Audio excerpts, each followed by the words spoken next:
But when you can accept the person, their traits, warts and all, that's when I think love really happens, because then people feel like they can be who they want to be, and they can start to show their dark side. They can start to show that they feel most insecure about. And I'd say probably that's been the biggest breakthrough for me in my relationship, is being able to share those dirty little secrets, those things that might not have shared. I think we're just lucky that we're in an era now where we're having tools such as love language and attachment styles that helps us understand them a little bit more. So even if we don't get it personally, like, or don't care about physical affection, now I can understand in someone that's big for them. So it means accepting them is easier. And I think when I asked you earlier on, when did you feel like you're at a good age to take responsibility? I think what I meant was, when were you ready to make the choice? Because I've met quite a lot of great guys that I've dated, but they've just not made the choice.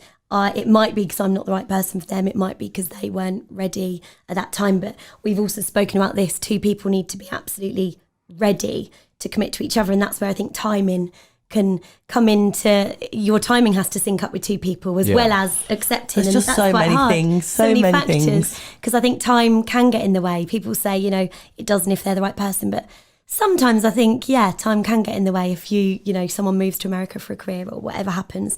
Anyway, you've been an amazing guest. Great. We've learned a lot. Normally we do a finale question, and I think that's changed based on the conversation. So you mentioned something earlier about the self-assurance experiment, and naming from 1 to 34 where you feel self-assured. Yeah.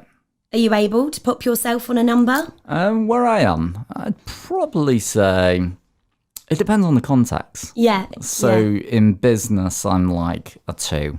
And 1 is self-assured. Self-assured, wow, yeah. okay. Yeah. And in relationships? Relationships, no, I'd say I'm probably a 4 in a relationship. Wow. It's high on the scale, that. Yeah. And honestly, I'd say that my confidence has come from doing the work. Like, it really has. Like, what you see today is not what I used to be. If you'd have met me 10 years ago, it would have been a completely different experience. So you two talking about this stuff, I'd have felt vulnerable. You'd have been judging me. You look at me with your piercing eyes, I know. And now we're like, you're fabulous. And I'd have been feeling really inferior, but I'm just so certain in myself right now. And I think that, especially in business, you have to be that as well. Because I always say money loves certainty, but women love certainty too, right? We really do. Women love certainty. Yeah, well, yeah, if a man was certain on me, oh, God, We love it. But it also makes you feel safe as well, right? That's what it is. Security, isn't Yeah. it? Certainty, security. So it goes back to that feminine piece, feminine energy that I was talking about before. It's a big part. Where would you say you were? Can you answer? I'll do it in dating, like in dating context. 21. Yeah. Even in business, I'm probably only about 15. Still a long way to go, but I'm a few years behind. So Yeah, 5 years time. But I think it just comes from leaning. Like I always say that confidence is a back to front approach. Right. So most people look to the future of where they're going. There's a lot of uncertainty in the future. And when they look to the future, they look for all the evidence of why they can't do it, because you get all your limitations and all. It didn't work in the past. And then they go back to the past and focus on all the things that went wrong. And confidence is something that the more... I always say that confidence is the reward for leaning into your own anxiety. And the more you lean into the things that are uncomfortable for you, the more confident you get. Yeah, that's how I live my life. Getting outside your comfort zone I try and live outside my comfort zone every day. Yeah. So hopefully in 5 years' time, I'll be at 2.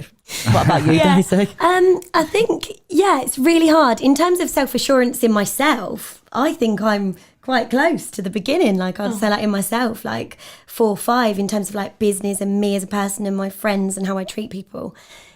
In terms of dating, I feel like I'm further down. I don't know. How far down I was I'm just reading you, by the way. Yeah. I think further down, probably like 20, similar to you. Yeah. Yeah, and you notice how her voice changed. So when she's like, I'm on the show, I'm confident. And I'm tired of down there. And that's where you notice, right? So just to give like a little hack on confidence, right? So it's physiology. So I noticed it in your voice very quickly. And then she went all like, oh, even her hand was coming out, it's shaking, right? It's, if you ever want to feel confident in any moment, all you need to do is change your physiology. So if you ever noticed that when you're nervous, how do you hold yourself? You're like, you close yourself off, right? But what if you just put your arms out, put your chest out, and actually just put a big smile on your face and you breathe fully, right? That, they call it a superhero pose. They did a study at Harvard where if you hold that for 2 minutes, just a superhero pose, Might start my day like that. You will Yeah, me start too. to feel confident. And I would say that that's kind of the secret to creating anything you want, is your ability to manage your own state of mind.